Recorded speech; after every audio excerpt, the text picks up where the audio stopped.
Matric পৰীক্ষাত সমাজ বিজ্ঞানৰ পৰা মানচিত্ৰ অংকন কৰা আহিব। এইটো কথা সকলোৱে জানিলেও বেছিভাগে নম্বৰটো নাপায়। কাৰণ মানচিত্ৰখন আঁকোতে তাতে কিছুমান বস্তু দিব লাগে যিবোৰ ষ্টুডেণ্টে মিছ আউট কৰি যায় আৰু নম্বৰটো নাপায়। মনত ৰাখিব, মানচিত্ৰ এখন অংকন কৰোঁতে সদায় চাৰিসীমাটো বহুৱাব লাগে।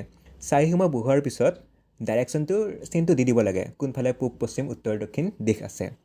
ঠিক আছে, ডাইৰেকশ্যনৰ লগতো দি দিলে তাৰপিছত যিটো স্থান বহুৱাব দিছে সেই স্থানটো বহুৱাই কেনে তলত এটা বক্স বনাই দেখুৱাব লাগিব যে 1 নম্বৰ পইণ্টটো এইটো ঠাই হয়, 2 নম্বৰ পইণ্টটো এইটো ঠাই হয়। ঠিক আছে, এইখিনি বস্তু আপুনি যদি দিয়ে তেতিয়াহে নম্বৰটো পাব। অকল যদি মানচিত্ৰখন আঁকি থৈ আহে, একো চাৰিসীমা নিদিয়াকৈ, একো লোকেশ্যন নবহুৱাকৈ, তেতিয়া আপুনি নম্বৰটো নাপাব। গতিকে এইটো বস্তু চাই যাব, ভেৰি ইম্পৰ্টেণ্ট হয়। ঠিক আছে, অকল মেপখন চাই গ'লেই নহয়, মেপখনৰ লগতে চাৰিসীমাত কি আছে সেইকেইটা চাই যাব, কাৰণ সেইকেইটা আপুনি বহুৱাবই লাগিব।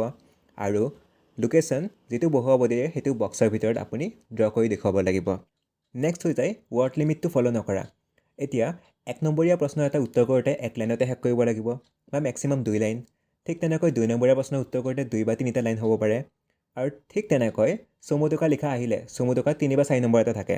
চমু টোকা লিখোঁতে আপুনি মেক্সিমাম এটা পেজ ল'ব পাৰে বা এটা আৰু হাফ পেজ ল'ব পাৰে। এতিয়া চমু টোকাটো লিখোঁতে যদি আপোনাৰ 3টা 4টা পেজ লাগি যায়, তেতিয়া 4 নম্বৰতকৈতো আপুনি বেছি নম্বৰ নাপায়, হয়তো কমহে পাই যাব পাৰে, 4 নম্বৰ ঠাইত 3 নম্বৰ পাই যাব পাৰে। আৰু এক্সট্ৰাকৈ আপোনাৰ টাইমো যাব, আৰু টাইম লছ হ'লে লং কুৱেশ্যনৰ প্ৰশ্নখিনিও গ'ল। গতিকে চমু টোকা আহিলে 3 নম্বৰ বা 4 নম্বৰৰ ক্ষেত্ৰত এটা পেজ ফুল লিখিব লাগিব। নেক্সট হৈ যায় লং কুৱেশ্যনৰ ক্ষেত্ৰত। লং কুৱেশ্যন যেনে অসমীয়াৰ ক্ষেত্ৰত যেনেকৈ 8 নম্বৰীয়া প্ৰশ্ন আহি যায়, ঠিক তেনেকৈ ছ'চিয়েল ছায়েন্সতো 5 নম্বৰীয়া কিছুমান লং কুৱেশ্যনছ থাকে।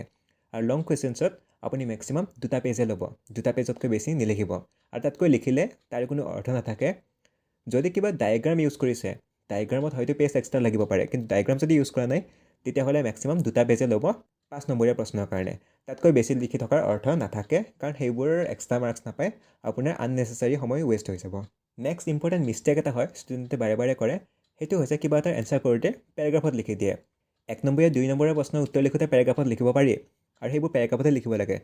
কিন্তু যিবোৰ লং কুৱেশ্যনছ হৈ যায়, যেনে বৈশিষ্ট্য লিখা, চিপাহী বিদ্ৰোহৰ বিভিন্ন কাৰণবোৰ লিখা, এতিয়া এনেকুৱা প্ৰশ্নৰ উত্তৰবোৰ লিখোঁতে পইণ্ট ৱাইজ লিখিব লাগে।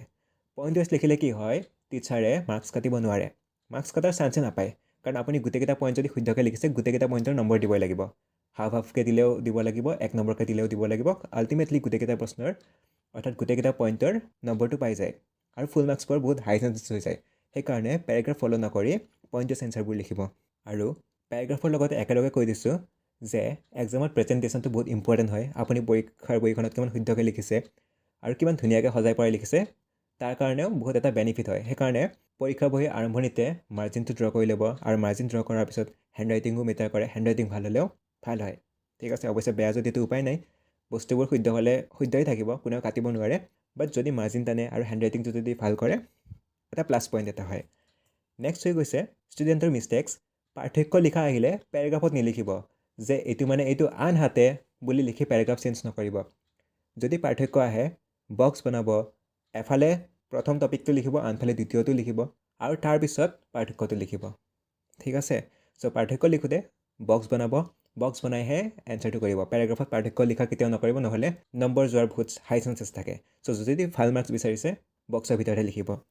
নেক্সট মিষ্টেক যিটো ষ্টুডেণ্টে কৰে সেইটো হৈছে অযথা কথাবোৰ লিখি যোৱা। এতিয়া পৰীক্ষাৰ বহীত ধৰা হ'ল কিবা এটা প্ৰশ্নৰ উত্তৰ পৰা নাই আমি, আৰু সেই উত্তৰটো লিখিব গৈ কেনে যিকোনো কথা লিখি নিদিব, কাৰণ বহুত ষ্টুডেণ্টে যিকোনো কথা লিখি দিয়ে। অযথা কথা লিখিলে সেইটো এক্সট্ৰাটো একো নম্বৰ নাপায়, আপোনাৰ টাইম ৱেষ্ট হৈ গ'ল, আৰু সেইটো টিচাৰে ডাইৰেক্ট কাটি দিব।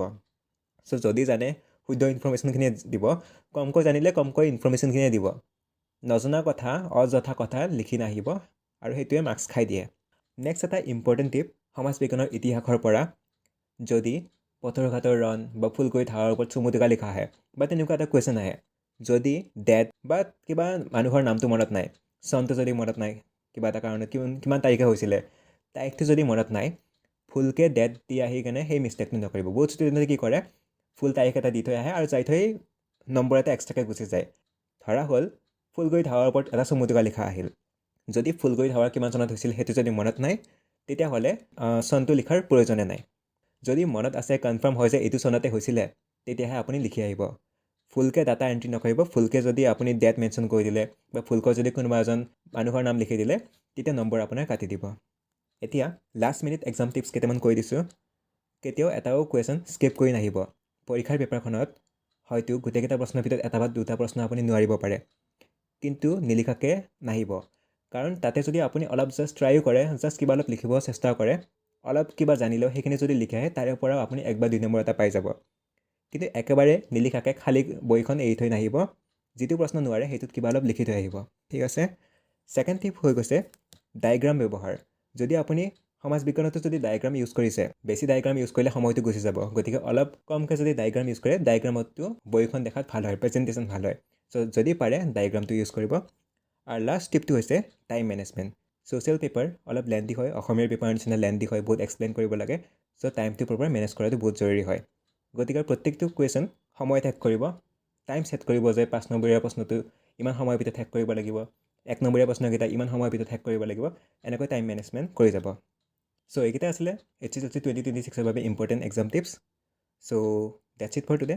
থেংক ইউ ফৰ ৱাচিং।